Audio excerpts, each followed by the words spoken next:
سلام حاجی شیرین سخن که فخر مردم کولاب ما هستید. ما یک گروه مخلصان شما از شهر دوشنبه بازار کاروان. یکم سوال میگویند که نیت کردی کاری نیک نیت قبول می شود. آیا نیت در اسلام هست یا نه؟ درباره نیت کمی خبر می دادید. برای اینکه شخصی در مدرسه می خواند و ما گفت که شخصی که نیت کرد که از زنش جدا شدن می خواهد در حال نیت قبول می شود یا این حقیقت دارد که همان شخص از زنش جدا می شود؟ آیا در اسلام در این باره نیت حدیثی هست که از زبان شیرین شما می خواهیم شنویم؟ از شما عذر می خواهیم. السلام علیکم و رحمت الله و برکاته. بچه‌ها اینا نصیب باشه از سرحدی مشتکو و گشته اومدیم. بچه‌ها خاطی بچه‌های به داکیمنت چه گذاشتن؟ که خنده کرده چخته خنده بود که جان داکیمنتیز بردی یا گیو داکیمنت داشتی بچه نداشتی؟ ساعت پول گذاشتی انشالله. اینا براتشکا هم داکیمنت نداشت. چه گذاشتن برادر گرانسلا؟ ساعت پول گذاشتن در بانک ما بود آدمی که پچاتی پاشیم بود. پچاتی پاشیمش انوری کردن و خوی داری گذاشت.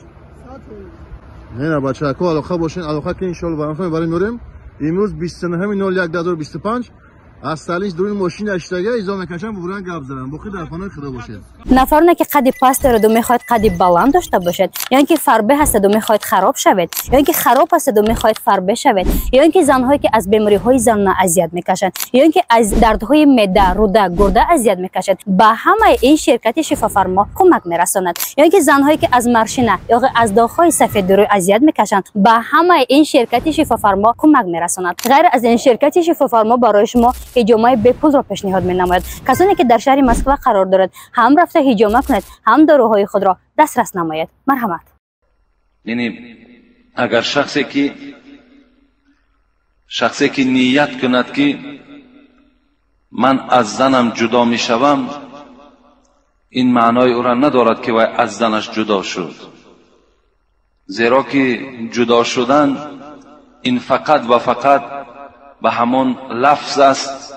وقتی تا کلمه طلاق را اگر مرد استفاده نبرد، این حالت در بدلش اگر نیت هم که کند، این نیت دل اعتبار نیست. اگر چنده که در اسلام، یعنی ما و شما میخونیم، البته نیت در اسلام وجود دارد، چگونه که تمام کتابای احادیث پیغمبر وقتی که ما اگر ورق میزنیم اولی احادیث های پیغمبر سر می شود انما الاعمال بالنیات. این از جز از این نیست که همه عمل های شما وابسته به نیت های شماست. یعنی هر عملی را که ما انجام می دهیم وابسته به نیت ماست. مثلا اگر شما به نماز جمعه آمدید، نیت شما چی نیت است؟ اگر ادای نماز جمعه باشد، خدا ثواب جمعه را به شما می دهد. اگر نیت شما برای ادای جمعه نباشد، بلکه یگان نیت دیگری داشته باشید، برای خبرگیری یگان رفیقتان آمده باشید، برای خبرگیری یگان خیش و تبارتان آمده باشید، یا برای که کو گوش کنیم در مسجد چی میگن، برده این خبرها را در یگان آدم با افلاس دیگه برسانید، یعنی نیتون چی نیتی که باشد، همون نیت در شما سزاوار میشوید. لکل امرئ منهم ما نوا گفت از پیغمبر، از برای هر شخص میرسد آن را که نیت میکند. اگر شما در خانه یک گاو ذبح میکنید، به مردم خام تلاش مثال تقسیم میکنید، چی ثواب کلانی دارد؟ اگر نیت شما از برای خدا باشد. نیت اگر ریا باشد، خودنمایی باشد، نشان دادن باشد، شما همون نیتی را که کردین همون سزاوار میشوید. یعنی چی نیتی که به دل شما میگذرد. لیکن در مسئله طلاق این نیت اعتبار ندارد که انسان اگر در دلش نیت کند که من مثال زن من 3 طلاق گفته، اگر به دلش همین نیت گذراند، زنی او 3 طلاق نمی شود. زیرا این طلاق و دیگر معامله های سودایی همه وابسته به نطق هستند. یعنی تا اگر از زبانش نکشاید اینجا طلاق واقع نمی شود. ببین بعضی آدمی هست که حتی 1 سال 2 سال از خانه بیرون بشود، همون زن هیچ کس طلاق گفته نمیتونه. یعنی او زن حتی که طلاق شده هم نیست، تا وقتی که همین شوهر اگر همون لفظ طلاق استفاده نبره.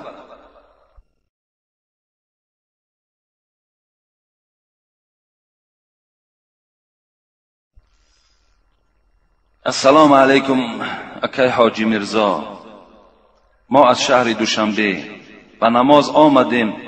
ما از شنیدن امر معروف شما خیلی چیزها را آموختیم.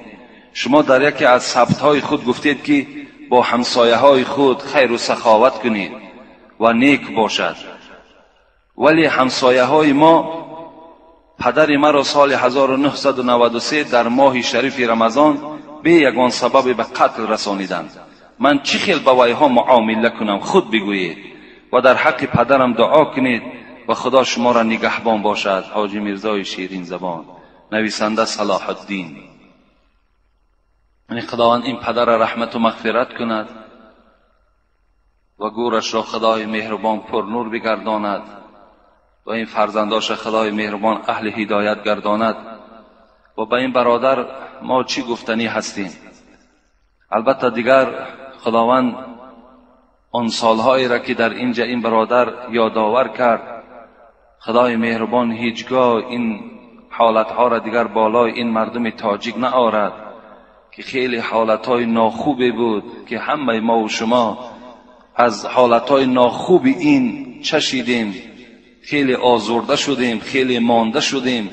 چی به عدالتی ها، چی اوباشی ها البته در این سالها سر زد.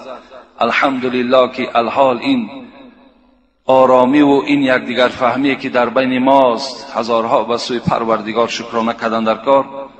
لیکن این برادر باید که این همسایه هایی که به قتل این پدر این جوان دست زدگی هستند، اسلام البته همه وقت بخشش را دوست می دارد، همه وقت بخشش را دوست می دارد. اگر این همسایه ها اصلاح شده باشند، امروز نمازخوان باشند، اگر امروز پشیمان شدگی باشند،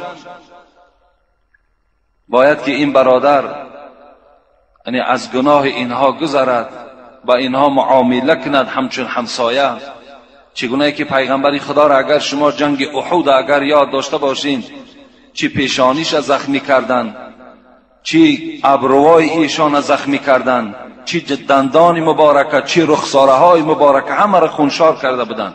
لیکن وقتی که آن اسیرهای را که در این جنگ احد به دست آمده بود در دست مسلمان ها اسیر آمدند، رسول اکرم گفتن با این اسیرها معامله خوب کنید. یعنی هیچگاه امر نکرد که این اسیرهایی که اینها سبب شدن و چهره من خونالود شد اینها را همه را به قتل برسانید نگفت، بلکه با این اسیرها گفت معامله خوب کنید، زیرا اینها نفرهایی هستند که نمیدانند، آن چیزی که میکنند از روی نادانی کردند. یعنی این شخصانی که امروزم آن روزم دست مثال به قتل زدن، چی مثال خانه یک آدم حرام کردن که امروز من میدانم بعضی از اونها را که باور کنین در قطار شما نشستگی هستند، نماز میخوانند، از همون سالها و از همون کارهای خود خیلی پشیمان هستند، خجالت هستند. انشاءالله خداوند گناه های اینها را میبخشد. خود پشیمانی را پیغمبر خدا گفته است این کفارت گناه است اگر پشیمان شده باشند. لیکن این برادر ما هم باید که گذر کند، باید که بخشش کند و با این همسایه ها معامله خوب کند.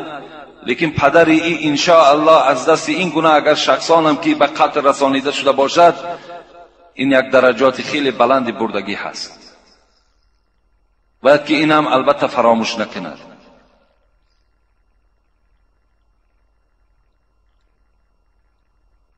یا اگر نظر کنیم ما و شما، وحشی حضرت امیر حمزه را به قتل رسانید، اما که پیغمبر بود. وقتی که ایمان آورد پیغمبر خدا با او چیزی نگفت، با او چیزی گفته نتوانست، زیرا وی دیگر ایمان آوردگی بود.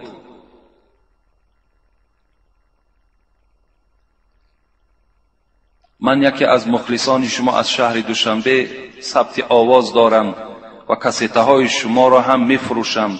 آیا بگویید که باز کسیته های حافظ ها را هم میفروشم؟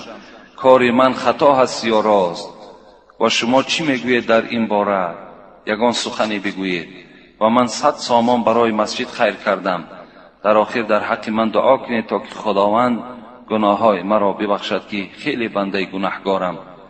سوال: آیا آدم‌های چشم میکنند میگویند که چشم او را میرسد، آیا حقیقت دارد؟ در پناه خدا باشید. حاجی میرزای شیرین سخن، نویسنده رستم از شهر دوشنبه. این یکم سوالی که مثال کسیته های دیگر حافظها را میفروشد، اگر اونها سرودهایی باشد که برای بگیم بهبودی اخلاقی امروزه ما و شما نباشد، یعنی اونها چنان یک طربی داشته باشند که انسان در یک هیجان بیارد، اونها را چی گوش کردن و چی فروختنشان حرام است در اسلام. اونها جایز نیستند. حتی که اگر از این گونه کسیته ها اگر استفاده برن، پول وی هم حرام است برای او. اینش حقیقت اسلام است. لیکن شعرهایی باشد که از غزلهای عبارت باشد، شعرهایی باشد که بسیار یک تربیه خوبی اگر در داخل اونها وجود داشته باشد، اینها را گوش کردن فروختن باکی ندارد. چشم حقیقت دارد یعنی البته حقیقت دارد. پیغمبر خدا گفتند العین حقون، چشم حق است گفتند، یعنی چشم البته زهر چشم میرسد. و اگر ما و شما آخری سوره نون هم که خوانیم، تفسیر همین ده اعوذ بالله من الشیطان الرجیم و ان یکاد الذین کفروا لیذقونک بابصارهم لما سمعوا الذکر و یقولون انه لمجنون. انا همین آیه حسن بصری میگوید که خاص در باب چشم آمدگی هست که آخری سوره نون است، از پاره 29 از قرآن است. و حتی حبیب خدا حدیثی دارد که چشم بعضی از آدمها را در قبر جا میکنند و چشم گفت از پیغمبر بعضی از اشتر را در دیگ جا میکنند. این حدیث پیغمبر است که چشم اشتر را در دیگ و انسان را در قبر جا میکند. یعنی البته زهر چشم وجود دارد، لیکن برای این مردم ما و شما مهره چشمی میگرفتند که یک بگیم کدام انسان اینا را دلالت کرد در یک شرک که خیلی گناهگار کلان میشوید. اونا هیچگاه شما را از چشم نگاه نمیدارد، شما را یگانه از چشم نگاه میدارد. شما فقط سوره آیت الکرسی را خوانین، سوره های قل اعوذ برب الفلق، قل اعوذ برب الناس خوانین، در داستاتان بدمین، در تمام وجودتان مسح کنین، انشاءالله خدا شما را از تمام چشم نگاه می‌دارد. لیکن اگر شما اینا را استفاده نبرین، بلکه ما و شما چوی توغ میگیم و بعضی چوی ها را میران از مزارها و دیگر میارن، اینها در یک باره گناهگار میشین. شما چشمی که نمیرسیدگی باشد شما در چشم میرسد، زیرا اینا بیچاره خودشون حمایه کردن نمیتونن. با اینها صاف تماما اخلاص نبندین، اینا از شرکیات هستند، شما بسیار گناهگار میشوید. باور کنید از همین صحبت های در مهم مسئله ها که ما بسیار صحبت میکنیم، بسیاری گپ ها هم که به ما میرسد، میلش به ما هم که رسد، تا که شما اگر اصلاح شوین انشاءالله ما در تمام اذیتش راضی هستیم، اگر به شرطی که شما از حقیقت این صحبت ها برخوردار شوید. نکنید اینها را. دیروز یک جوان خانه آمده است، باور کن حالت او را هیچ تصور کرده نمی شود. خیلی حالت وزین، خیلی بیماری سخت بیچاره را فرا گرفته است. من گفتم چی تبابت کردی؟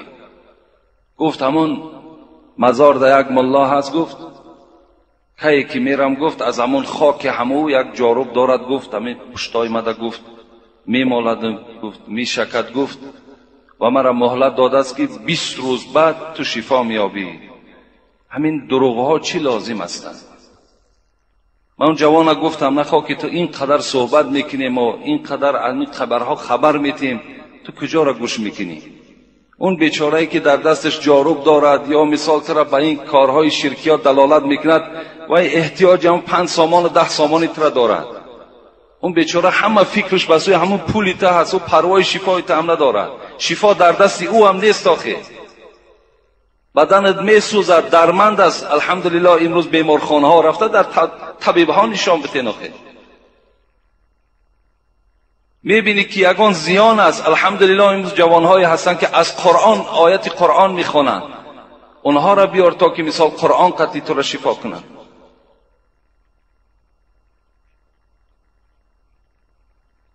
خدا رحمت کند همین مزارها را. سلام داملای خوش زبان حاجی میرزای محترم. بعد از سلام این که من یک مادر علم دیده، من دخترم را به شوهر دادم.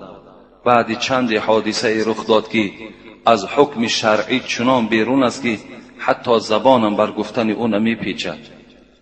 خسور این دختر با اون نیتی بد میکرده است. پسرش از این اخلاق پدر درکدار شده مدتی 4 سال است که برآمده به روسیه رفته است. بعد من به خانه دخترم رفتم، دیدم که خسور او را بوسه میکند. گفتم این چی واقع است؟ دخترم به من گفت که این نیتی بد است. برای همین شوهرم برآمده رفت و گفت که من دیگر از خصلت بد پدرم دیگر بر نمیگردم. من دخترم را گرفته به خانه‌ام آوردم. شما عالم شناخته در این موضوع چی میگوید که 4 سال هست که دخترم در خانه هست، شوهرش جوابش را نداده است. آیا حق دارد که به شوهر برآید؟ شما در این باره چیزی میگفتید؟ التماس در این باره جواب مفصل دهید که ثبت کسیتوی شود که ما یک گروه مخلصان شما از شهر دوشنبه، ما شکر خدا میکنیم که چنین پیشوا را خدا نصیب ما کرده است. ما همیشه ثبتای شما را گوش میکنیم و از چندین راههای بد گشتیم. خدا عمر شما را دراز و علمتان را زیاده گرداند. خدا حافظ حاجی محترم.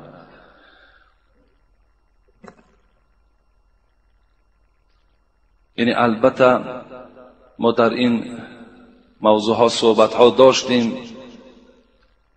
من چندین بار چه در باب ساتر چه در باب خلوت کردن و چه در باب قبول مهمان از جانب زنهای ما و شما چندین بارها صحبت ها داشتیم.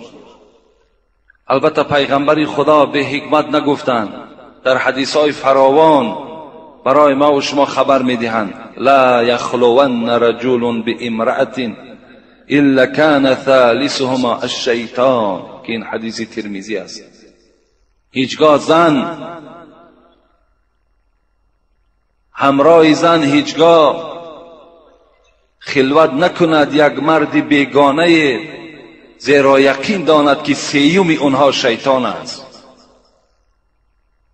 هیچگاه باید که زن یعنی با مرد بیگانه، چگونه ای که امروز زنهای مردم ما و شما مبتلای این بلا هستند و عاقبت به این خیلی حالتهای ناخوب دوچار میشوند که دیگر افسوس میخوریم، دیگر هیچ فایده نمیکند.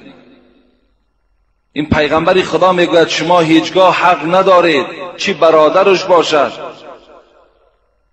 چی خیش تبارش باشد با زن در یک خانه تنها نشینند، زیرا که سیوم شما شیطان میشود. گفت پیغمبر و شیطان در هر یک رگ و خون شما بی نهایت تیز حرکت میکنند. ببینید این حالتی که هست باور کنین. گفتی این مادر زبان انسان نمیپیچد. چه یک حالتی خیلی شرمندگی چی دنیا و چی آخرت است. از پشت چیز؟ از پشت آن است که خسر با کیلین شاید در یک خانه تنها ایستادگی باشند.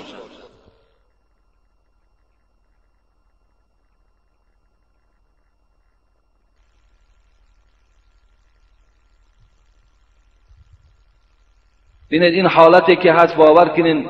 گفتی این مادر زبان انسان نمیپیچد. چه یک حالتی خیلی شرمندگی چی دنیا و چی آخرت است. از پشت چیز؟ از پشت آن است که خسر با کیلین شاید در یک خانه تنها ایستادگی باشند و این حالت در او پیدا شده باشد. بسیار احتیاط کنید جوانای عزیز و پدرای مهربان. زن ما و شما حقوق ندارد رفیق ما و شما را مهمانی کند، حقوق ندارد که وی مرحمت گفته و به خانه درآرد همراه او نشیند. حتی در یک حدیث پیغمبر خدا گفتم ایاکم و الدخول علی النساء، مردم گفت احتیاط کنید زنهایی که در خانه تنها باشند شما در اون خانه ها وارد نشوید. چی گفتند در دوام صحابه ها؟ فقال رجل یا رسول الله ارأیت الحنو، بچه عمکش چی؟ بچه تقاش چی؟ همسینفاش چی؟ پیغمبر گفتن الحنو الموت. اگر اینها گفت نزدیک شود تصور کنید که این یک هلاکت است. و اینها گفت تیزتر باز حادثه برپا می شود. یعنی اون مردی بیگانه گفت از این ده گفت بیخوفتر است، زیرا که این زن شاید که جرأت نکند که پیش این مردی بیگانه درآید، لیکن وقتی بچه عمکش باشد، بچه تقاش باشد، همسینفش باشد، این زن با طریق اولاد در نزد او رفته می نشیند، با او هم صحبت می شود. برای همین اگر ما و شما ذره ناموس اسلامی داشته باشیم نگذارید، این جایز نیست در اسلام.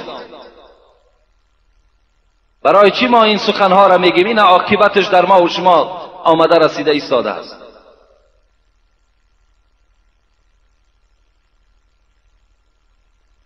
این فقط میتواند این مادر رفته در مفتیات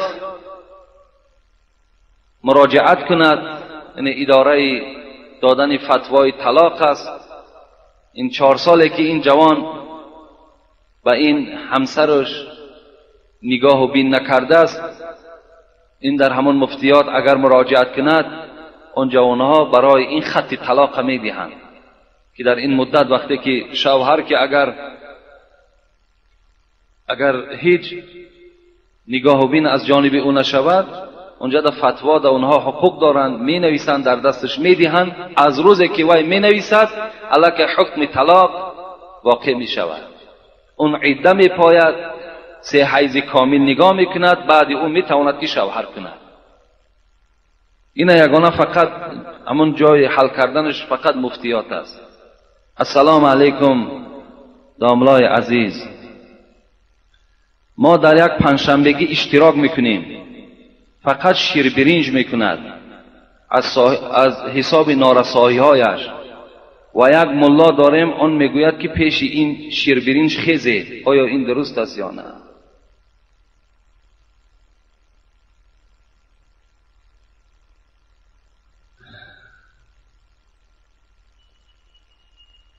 باور کنین چی برای همین ملایی که بیچاره همون یک شیر برنج دماند است، با همون یک شیر برنج همون هجوم کرده 5 کس 6 کس، همین حلال است برای همون ملا؟ آی ملا هم نیست بیچاره، اونا را شما ملا نگین، اونا گناهگار میشوین شما. اون ملایی که فقط پیش همون شیر برنج میخیستگی باشد و همون ملای شیر برنج است، اون ملا نیست. وای یکمش پیش شیر برنج خیستنش چی معنی دارد؟ گویا که پیغمبر شیر برنج خورده باشد. در یگان حدیث نآمد از پیغمبر شیر برنج خورده باشد. پیش شیر برنج نخیزین، بلکه این ملا خوب میشد که مردم هم میخیزانید از جاشو، میگفت اینجا دیگر جای خوردن طعام ما نیست، بگذار بیچاره هم شیر برنجی که دارد با همراهی فرزنداش خورد. اون مادر فیراد میکرد، میفهمانی این از دستور اسلام. از حساب انمین گونه ملاها بیچاره امروز فکر میکنه مردم که همه امین مراسم ها از اسلام هستند، اینا از اسلام نیستند. اینا را انمین گونه ملاها در گردن مردم بار کردگی هستند. اسلام هیچگاه برای ما و شما وزنینی نمیخواهد، هیچگاه نمیخواهد که بیچاره به یک شیر برنج مانده باشد همون را به مردم ده، بلکه اسلام ما و شما میگوید اگر همون آب نانی که وی یافته است با مقداری که کفایت کننده برای فرزنداش است، اگر همراه فرزنداش خورد روحی همون پدر و مادر شاد می شود. این قدر وزنینی ها اینقدر مشکلات ها بالای همین مردم آوردن چه حاجت است؟ اینا از اسلام نیستند. ممکن نیست پیش هیچ نه شیربرنجش خیزین نه پیش دیگرش، بلکه توانین همون معرکه را ترک کنین، انشاءالله ثواب میگیری. بگذار همون ملا بیچاره خودش خوردن گیرد، شما روین.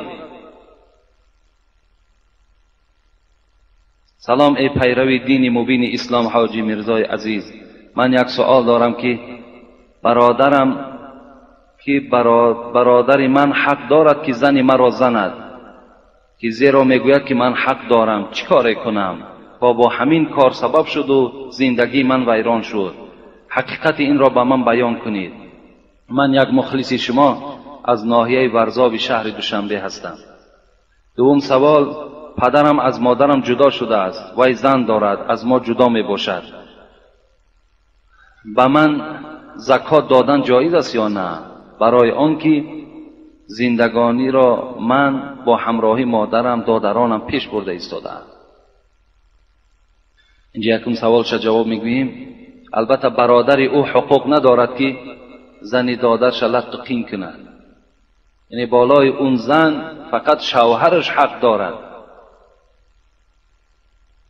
اعظم الناس حقا علی المرأة زوجها، گفت از پیغمبر، بزرگترین حق بالای همون زنها فقط شوهرها دارند. یعنی از تمام پستی و بلندی این زن فقط شوهر پرسیده می شود. از این خاطر این حقوق ندارد که زن اون برادرش لطقین کند.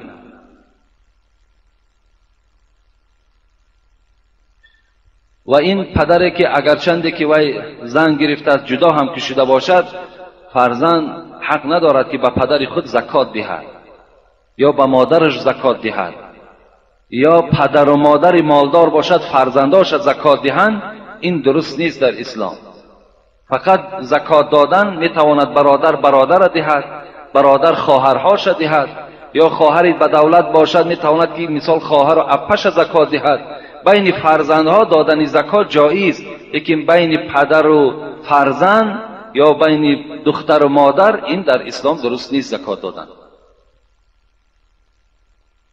در پهلوی ما کسیته فروش است که دائم کسیته های شما را میماند و ما گوش میکنیم. شما یک ثبت خود گفتید که بچه بیزن علم داشته باشد پیش در آمدنش جایز است، ولی یک معلم میگوید که بچه یاش را ممکن نیست پیش در آمدن و میگوید که این ملای شما حاجی میرزا حزب تحریر است و تا روزی که هستیم آن چیزی که مسئله که هست انشاءالله ما حقیقت به گوش شما میرسانیم. امروز هر کس هر چی میگوید، ما را سلفی هم میگویند، ما را تحریری هم میگویند و دیگر مسئله های زیاد. باور کنین یک چیزهای میشنویم که همش تهمت است. الحمدلله از همه این ما الحمدلله خالی هستیم. ما آن چیزی که هست در آیت های قرآن، آن چیزی که هست در احادیث های پیغمبر خدا، آن چیزی که هست در مسئله هایی که ما و شما میخونیم از مذهب ابو حنیفه، ما همون به سمع شما رسانیده ایستادند. از همه این تهمت ها هستند. این هیچ کدامش حقیقتی ندارد. اگر کدام اونها را شما دریاب میکنید پیش من بیارید مثال اثبات کند، بعداً گوش کنید خان چی مثال چی جواب میگیرد و چی میگوید. دروغ است. و بچه بیزن حق دارد که پیش در آید.